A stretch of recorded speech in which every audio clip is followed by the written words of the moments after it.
Hey guys, what's up? Welcome back to the channel. It's Cynicalex, and today we have a humongous Marvel Now update 2.8 is coming to us very shortly, about 2 hours from when this video drops. So make sure that you get all of your quests done if you need to do them before the update. If you need to claim any items in your inbox that are going to decay and run out of time while the maintenance is up. But in the meantime, guys, let's discuss exactly what is going down, because although we originally thought this was going to be a small update with only 3 new characters, boy were we wrong. This is actually going to be a pretty humongous update. There's a lot of new things coming, and I am really excited to share all of it with you guys, discuss all of my thoughts, predictions, and get your feedback as well on what we have to expect. So we're going to start the video off in this window here. Then we're gonna move on into the game, because some old memorables, the old Yeller and the gang, are coming around once again for their revival in the game, guys. I am so excited to get through it with you guys. So who are we getting? It was kind of obvious from the clues that they left us. I covered it in another video. You should check it out if you haven't already. But we are getting Ironheart, Kate Bishop, and Medusa. Checking out Ironheart with the awesome graphics. Gotta shout out and gotta give big kudos and big love to Netmarble. Their animators, all the artists, everything looks beautiful. If you haven't seen that video up at the top, absolutely go and look at it. Kate Bishop looks a lot thicker than I thought she would, but she's supposed to be a young Avenger, so you know, for legal purposes, I'm not gonna say anything else. But you know, do your thing, young artist with the pen, however you want to draw the lines and curves. Anyways, guys, as far as Ironheart goes, amazing leadership. This is one of the best and most offensive leaderships in the game, next to, you know, Star-Lord, Hela, Ancient One, and Ebony Maw, stuff like that. Very strong leadership. Stark Protocol is a pretty lackluster 4-star passive, but that's okay. Her tier 2 passive, Model Prime Armor, is fantastic. Thank you for the Dimension Rift. She gets a triggerable self-heal when she's attacking, so you don't have to wait until you get hit, which is fantastic. The guaranteed dodge is just icing on the cake, but then she also gets an increase to her skill damage and her bonus damage, so very strong tier 2 passive. Then she has 5 skills here. Not too much to read into based on what we've seen so far. We do see there that there's a stun on her Barrage Fire, which will be nice for Shadowland. More importantly, on her Prime Cannon, which is something you can see in that graphic video at the top of the page.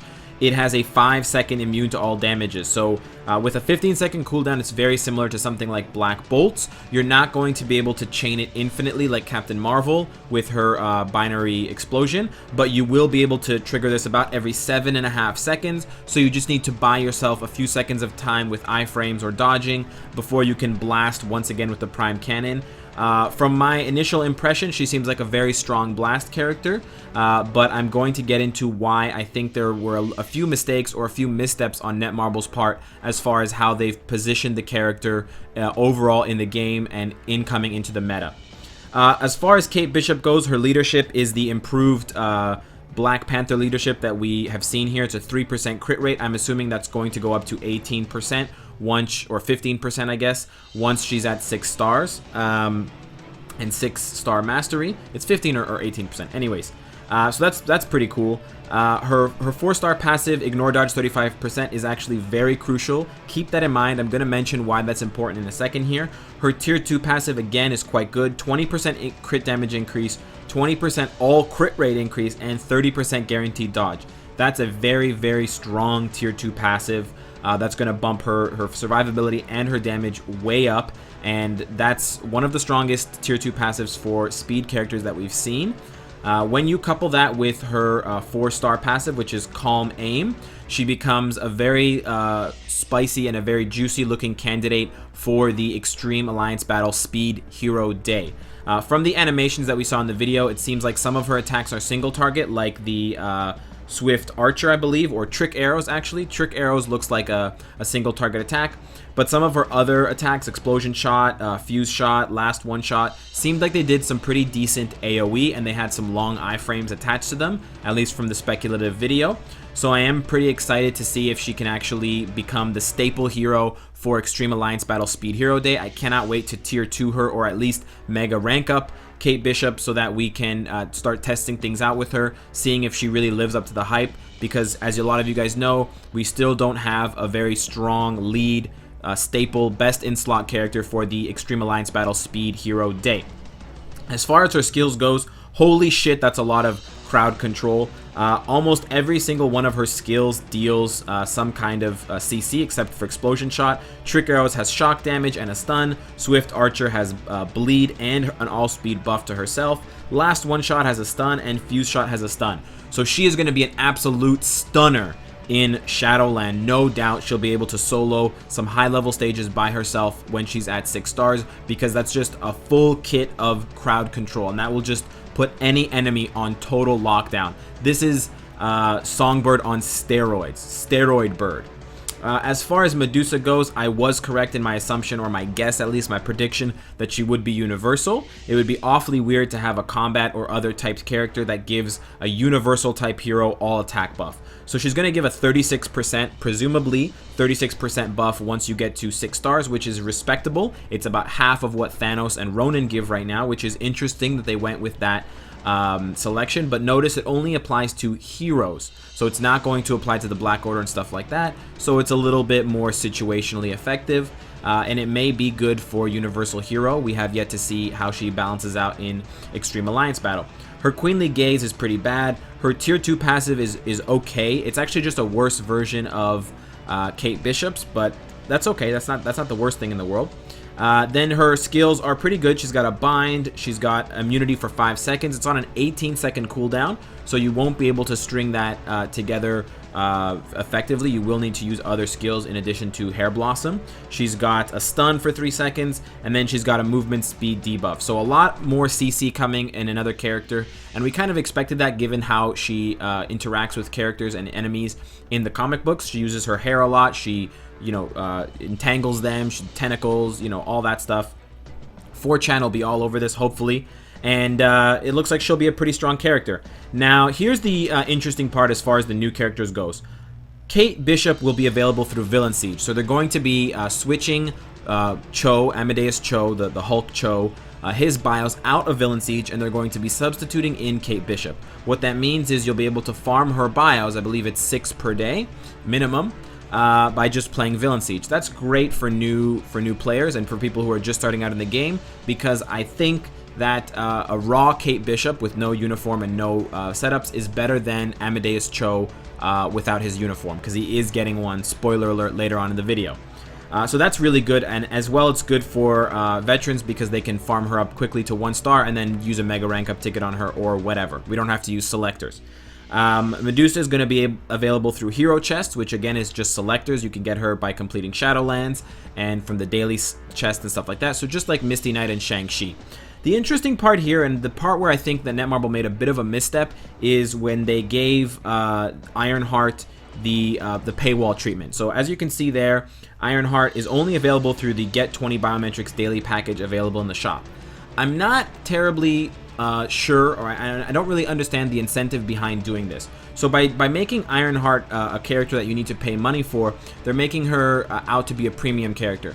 And that's fine if she lives up to the hype in terms of her damage output and her survivability. If she's a very strong character, then it's justifiable that she's in that realm, and she's in the conversation with characters like Carnage and Amora or Enchantress. Hyperion kind of just sucks right now. He's still in a bad place, so I'm not even going to mention him aside from that. But the reason why I think that's wrong, I think it's wrong just in general, just straight up, I think it's wrong to put Ironheart in the 20 Biometrics daily package, because we already have so many strong blast characters. Ironheart is not going to be better than Doctor Strange, ever.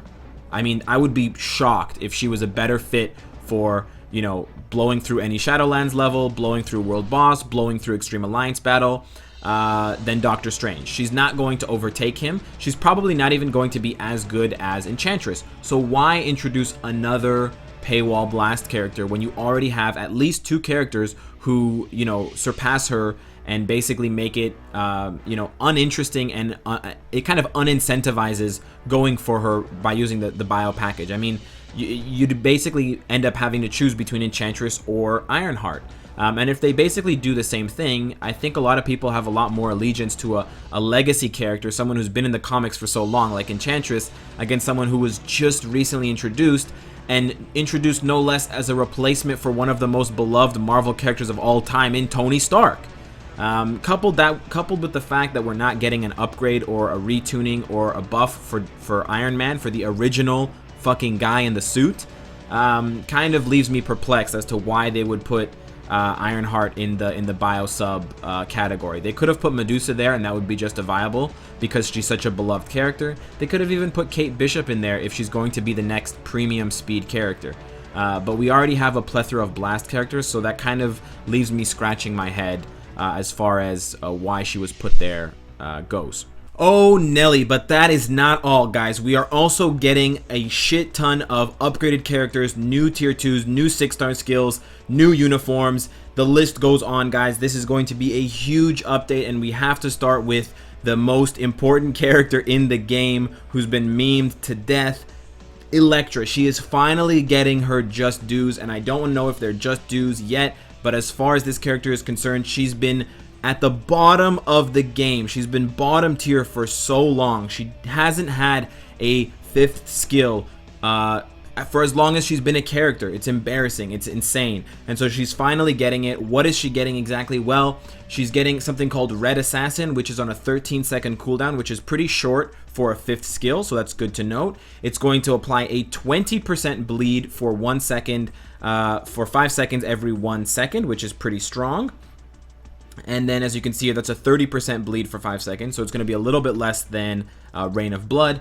And then she's going to stun for 3 seconds. So there's not a lot to read into that based on just the skill description, but I'm really happy that she's finally getting something. But that's not all she's getting. She's unfortunately not getting a uniform, but she is also getting a tier 2 treatment. So what is Elektra's tier 2 going to be? She's going to get a passive 20% increase all crit rate buff, a 20% guaranteed dodge, and a 25% increase to skill damage and 20% increase to bonus damage. So very vanilla as far as her tier 2 passive goes. I'm not happy with it. I think that it's not enough for the character. I don't think that she's going to be any better off in the game than she was before this. And what that means is basically I don't think anyone is going to start using her except for the fact that they can suddenly say, oh, I cleared, Proxima with my tier 2 Elektra. It's just going to be more for novelty's sake, and it's just going to further perpetuate the meme of Elektra being the worst character. But now she's the worst character without any excuses because she has her tier 2, she has her 5th skill, but she's still going to be, D tier. So it is what it is. For better or for worse, she's finally getting it. On top of Elektra, Bullseye is finally going to get it as well, although he looks like he wants to give it to you and not get it from that creepy look on his face. Bullseye is getting a new 5th skill called Madness Knife, which is a pretty cool name. It's on a 15-second cooldown, and it will give an all defense debuff to the enemy for 5 seconds, so it's similar to Hogan's all defense debuff. And then it will stun for 3 seconds. Again, there's not too much to read into that. It could be a massive iframe, it could be a huge AoE, but Madness Knife just kind of sounds like it's up close and personal. And I can't really read too much into it based on just the text, but again, it's nothing too amazing. There's no immunity, there's no heal, there's no summons. So how good could it really be?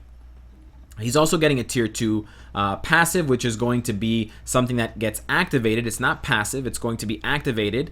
It's on a 3-second cooldown, but it's tied to his Madness Knife skill. So it's going to work off of the cooldown from Madness Knife, which has a base cooldown of 15 seconds. You can bring that down to 7.5 seconds if you have max cooldown. What is Madness Knife's tier 2 Madness Slayer passive going to do for Bullseye? Well, it's going to give him a 70% chance to pierce with immunity to all damage for 10 seconds, which is just like Thor's tier 2 passive. It's going to give Bullseye a 15% all speed buff for 10 seconds, a 25% increase to skill damage, and a 20% increase to bonus damage for 10 seconds. So basically, as long as you can cast the Madness Knife, his 5th skill, every 10 seconds, he will constantly have this all speed, damage, and chance to pierce buff on him. Again, it's a little bit better actually, I think, than Elektra's, given the heavy immunity meta that we have right now and invincibility meta. But I still think it's not enough to bring this character in line with other combat characters that are very strong, like Moon Knight, Iron Fist, Carnage. And I still think he's going to be, a D or a C tier character at the end of the day. As well, Amadeus Cho The other Hulk brother is also getting his tier 2 passive skill that he was missing since he was brought into the game, because he was brought in with his 5th skill, Tectonic Toss.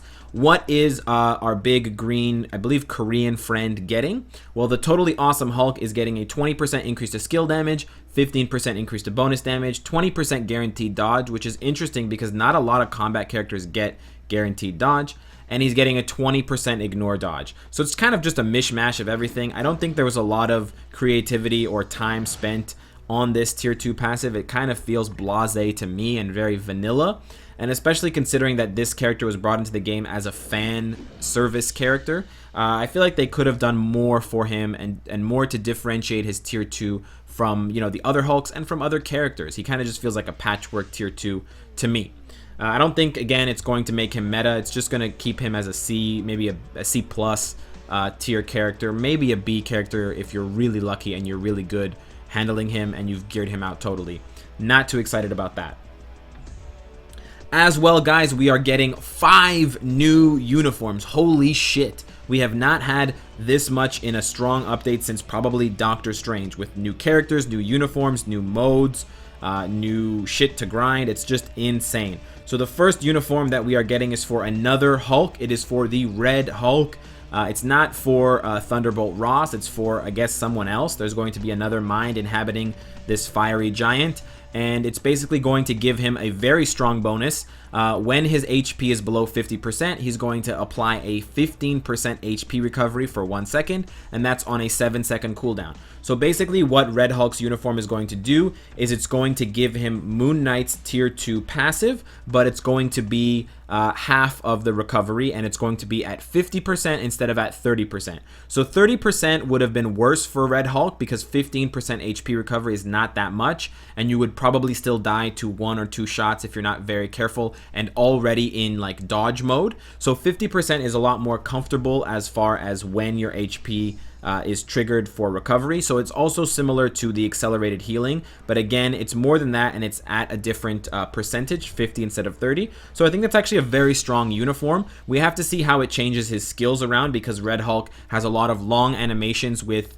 a lot of vulnerability, so we have to see if it applies some iframes to his skill. He could become a very decent combat supervillain for Extreme Alliance Battle Day, because he is a self-buffing one as well with his 60% Ignite leadership. So keep an eye out for that, because there may be a new contender for Carnage for top scoring in that game mode. We're also getting another uniform for another Hulk. We're going back again to Amadeus Cho for this one. He is getting the Marvel Now Monsters Unleashed uniform, which got all the roboticness and stuff to it. It's pretty cool looking, and it's going to apply a very boring super armor and 20% all defense. Whoop-de-doo. He's still gonna suck unless it changes like all of his skills around, so he has 5 iframes.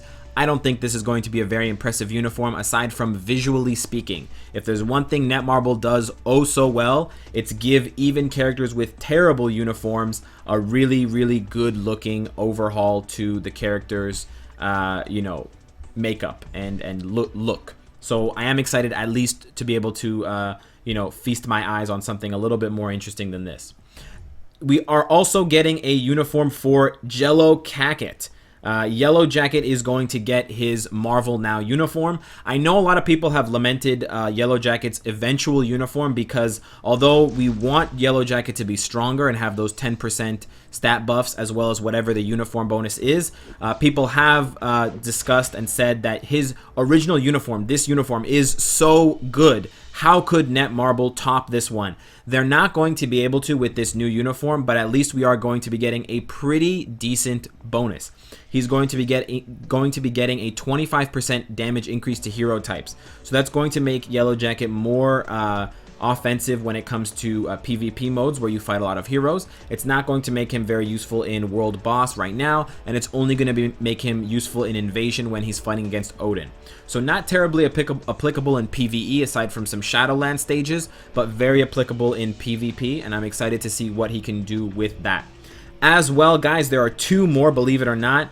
Our main man, the guy who started this game, Captain America, is getting his 5th unique uniform. That's going to give him a total of 6 different uniforms if you count his original uniform. He is going to go to the top of the list, the #1 number of uniforms. He's getting the Hydra Agent Marvel Now uniform, which is very exciting because it looks cool. His shield is going to turn into a triangle, Illuminati confirmed, and he's going to be getting a very strong uniform bonus. What is he getting?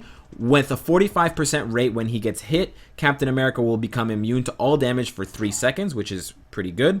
And it's going to add a guard break on his skill Valor, which is pretty good for PvE.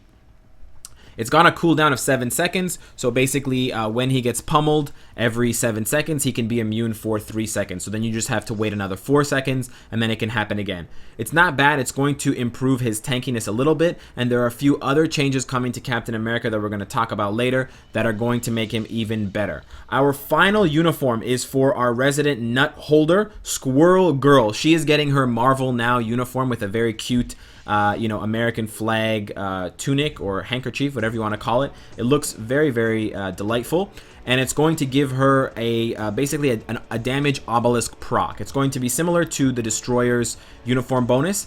She's going to get a 20% rate when attacking to trigger a increased damage of 110% for 1 times, and that's on a 5-second cooldown. So it's basically the same basic idea as Prometheus uniform, except instead of being 170 for 2 times, it's 110 for 1 time, and it's a 20% rate when attacking with the same 15-second cooldown. Not very good, but it does augment Squirrel Girl's offense a little bit, and that's the most glaring weakness of her, that she just does pitiful damage. So I am excited for that, and it will probably look really cute and cool, and maybe introduce some new mechanics. Finally, guys, we are getting uniform upgrades. If you did not think that we had enough coming in this patch, you were wrong, because there is more. Now you can customize your uniforms, and unfortunately that's not going to mean that you can customize the look of the uniform, but it is going to mean that you can customize certain stats that the uniform gives. So you're going to have to give your uniform XP, which means either just playing with the character while they're wearing the uniform, so that instead of just gaining their regular player XP or character XP, even if they're level 60, their uniform will be gaining XP in the background the same way. You'll also be able to get something called a uniform chip, which will give XP to your uniform. Sounds kind of clunky, sounds kind of awkward, but it's the future. Whatever, we have to embrace it. Unfortunately, as we can see from this page here, it appears to be true that we're going to have to use other uniforms, or at least have other uniforms unlocked and bought in order to upgrade our uniforms ranks. So what that means is, let's say I wanted to upgrade the Civil War Iron Man uniform from normal to advanced, and as this picture shows, I'm going to need to have the Star-Lord Space Armor uniform purchased. If I haven't purchased it for 750 crystals or whatever, then I won't be able to upgrade Iron Man's uniform. I'll be the first to say, and I won't be the last to say, I think this is a bad idea. I think this is a bad idea, especially if it requires us to have multiple versions of the same uniform. So if, for example, Thor's uniform requires me to have Captain America's Civil War uniform, but then Black Widow's uniform requires me to have a different version of Captain America's uniform. Let's say the Secret Wars uniform, or the Winter Soldier uniform. That's going to be really stupid. And it's going to be really stupid because you're going to have to buy 2 or 3 or 4 different uniforms for the same character just to upgrade other uniforms. I understand that this is just another way to buff characters, and I understand that this is not necessarily something that you must do. So I do want to preface what I'm saying, or kind of temper what I'm saying. Take it with a grain of salt. I don't think that these uniform upgrades are going to be the new meta. I don't think that they're going to be character defining. I don't think that you're going to have to rush to upgrade all of your uniforms to make your characters viable. If you think about it, guys, we're getting a lot of buffs right now. All of these things that we're getting in the game, new tier 2 passives, new uniforms, uniform upgrades, these are all positives. These are all things that make the game easier, that make our heroes and villains stronger. But we're not actually getting any new content. We're not actually getting any new bosses, new game modes, more difficult content. Nothing is changing in terms of how hard things are. So this is only going to make things easier. So I wanna put that out there just to calm the tits of all the people who may be freaking out about this uniform upgrade thing. don't worry about it until we get a game mode that shows us, that reveals that we absolutely need to upgrade uniforms to mythic level for certain characters. We don't have to treat this, thank you for the Dimension Rift, we don't have to treat this this upgrade as a negative thing. It may not be presented in the best way, or it may not be rewarded in the best way, because you may need to buy multiple copies of uniforms that you don't fucking want. But for now, this is kind of a fluff thing, and so I want you guys to take that into consideration when you're thinking of bashing the new uniform upgrade system, because it's not coming in the face of more difficult content. This is not a prerequisite for anything. You can clear everything in the game right now as long as you have certain characters. You don't even really need their uniforms, so to speak. That being said, I am going to probably increase Doctor Strange's uniform to Mythic as fast as possible, and that goes for a couple of other characters as well. I wouldn't be surprised if I need to buy Baron Mordo's uniform to upgrade Doctor Strange's, because thematically that makes sense, and I'm not really looking forward to that, but whatever. So there's going to be also new materials that you need to grind for and farm in order to be able to upgrade uniforms. Hopefully it's not a lot of stuff that you need to farm, because we just got Uru that we need to farm as another thing. But as you can see, or if you know very well about the meta, Uru is a lot more important right now to the meta than this uniform upgrade system is. We have to see whether it takes precedence over Uru, if it's easier to do or if it's more beneficial. But it seems to me that you're going to get the same kinds of options. So as you can see here, we got an extra 740 almost skill cooldown for this uniform option bonus, which I assume is for either Star-Lord or Iron Man from the previous picture. So that's a really big bonus. So it may be actually more beneficial in the short term to go for uniform upgrades before Uru, if this kind of option is available for every kind of stat, you know, defense, penetration, attack speed, stuff like that, because that's a huge number, and that's only the first skill. I assume as you go down the ranks of those locked pictures, that number will get bigger and bigger. So that could be really scary and very, very powerful to your characters. As well, I have mentioned already, but the ranks for the uniforms are going to follow from normal to advanced to rare to heroic to legendary to mythical, just like the cards, just like the world boss invasion chests, just like, you know, ISO 8, everything. All the stuff we already have used to in the game. As well, guys, we are getting some changes here where we can alter or augment all of our gear to the right stat that we want at the same time. This is going to save time for people who upgrade characters very quickly, but this is just a quality of life update, and it's good to see that Netmarble is including them. As well, we are going to be getting an ISO 8 quality of life improvement. When you roll an 8 set or a 6 set, you will see all of the ISOs that you need to equip. So if you're like me, you don't have to keep switching back and forth between the ISO 8 tab and the set bonus tab if you're neurotic about equipping the wrong ISOs. Unfortunately, we are also getting the quick upgrade. I say unfortunately because there's a little sneaky debuff hidden in here. So normally when you upgrade ISO 8, it's really painful and annoying because it always kicks you back to the original ISO 8 screen after you've upgraded it. This is going to let you upgrade it from 1 to 6 stars or whatever as fast as possible with the quick upgrade. However, you can see here, ISO 8 will be disappeared, but you can see here 1.5 times feature will not be available in quick upgrade. So that's a pretty random effect, but it's still beneficial at times. The fact that they take it out while offering us something that's going to save time is kind of annoying. I wish they wouldn't do that, but it will be good for people who want to do mass ISO 8 upgrades quickly. Finally, guys, we are at the end, or almost at the end of this update, this massive fucking thing. We are getting character balancing. So Elektra is getting skills buffed. Her passive Assassin's Instinct is being upgraded from 3% to 10%.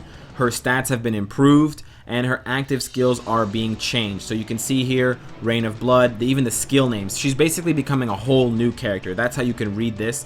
She's probably going to do more damage. She may have some new iframes. There's not a lot that we can read into this based on just the text, but what you can assume is that they did take their time. They did, properly upgrade this character. I wish they would have done it to Bullseye as well, because I feel like he needs it, and he might become the butt of all the jokes now and not Elektra, but, we can't have it all.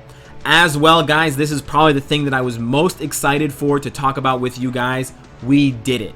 Now, I don't mean to say that we did it in that we directly influenced Netmarble to change Hulk, but I can't help but wonder if, the video and your feedback and all the things that you guys said and the support that you showed for the video really maybe hit a note with someone out there. The fact that we, wanted Hulk to be changed, and the fact that he was changed is really important. And I think that this speaks well to the continued relationship that the fans have with the developers in the game, and it shows that we can get things done, and if we want something bad enough and it's a reasonable thing to want, that we will get it. So I am really happy to see that Hulk is getting a buff not only to his tier 1 but also to his tier 2 passive, which is gigantic.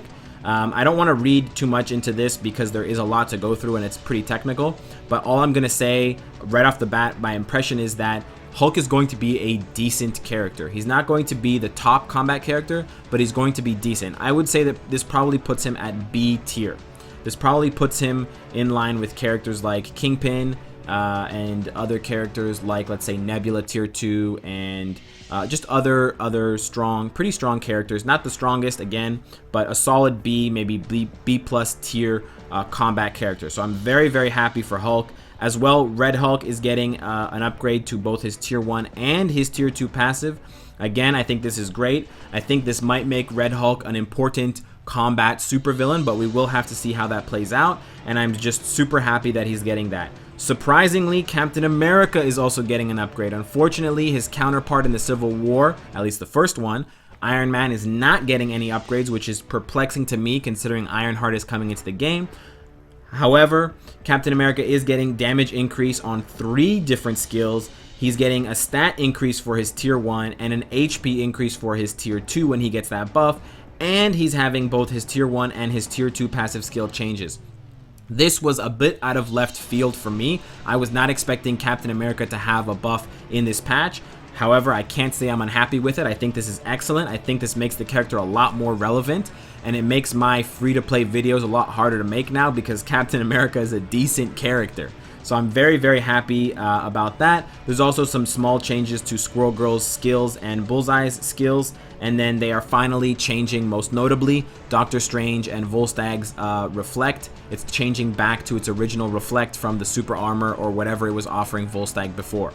So if you don't have an immune to Guard Break Obelisk on Doctor Strange, you might have a bad time. That's basically what you can take from here. And we're also getting a shiny new logo there on the bottom of characters that have new uniforms. They're new characters or they have improvements to them. So guys, I am super happy. I am beaming for this update. I cannot wait to discuss it with you guys. I cannot wait to digest it with you guys once it has finally dropped. About 12 hours or 11 hours from when this video drops. So please guys, leave me a line, comment, let me know what you think. Let me know how happy you are for Hulk and his rework, baby. We did it, boys. We got it done. Make Hulk great again. Yes, sirree. Fuck yeah. And guys, if you like what you see, I hope to see you again tomorrow. Take care.